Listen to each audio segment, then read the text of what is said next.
Ano kaya ang tingin ni Meralco Bulls head coach Luigi Trillo sa super duo ni Justin Brownlee at Rondae Hollis Jefferson na mabubuo sa kanilang koponan? Alamin yan sa report ni Lindsay May Alicaya ng ICCT Colleges.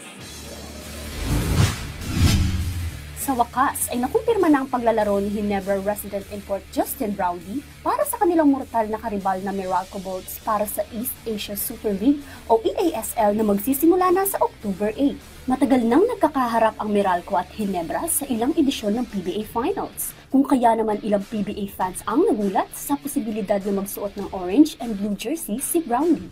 Sa eksklusibong panayam ng PTV Sports kay Meralco Bulls head coach Luigi Trillo, pinuri nito si Brownlee.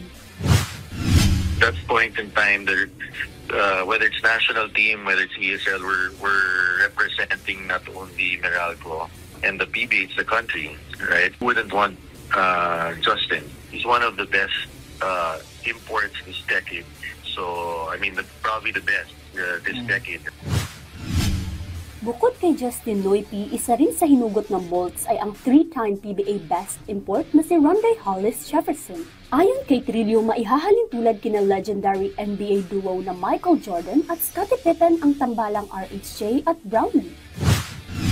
But when you look at them, it's like a Scottie, Michael Jordan combo, right? Like, yes, Justin is very good offensively picking up, and Rondae is an elite defender. Bukod kina Hollis Jefferson at Brownlee, lalaro din para sa Meralco si Ismael Romero na starting center ng Puerto Rico national team.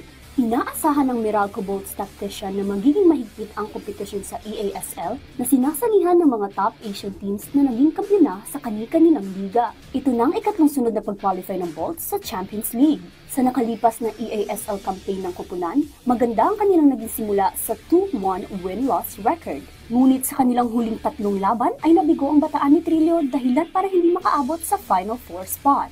Lindsay May Alicaya mula sa ICCT Colleges para sa atletang Pilipino, para sa bagong Pilipinas.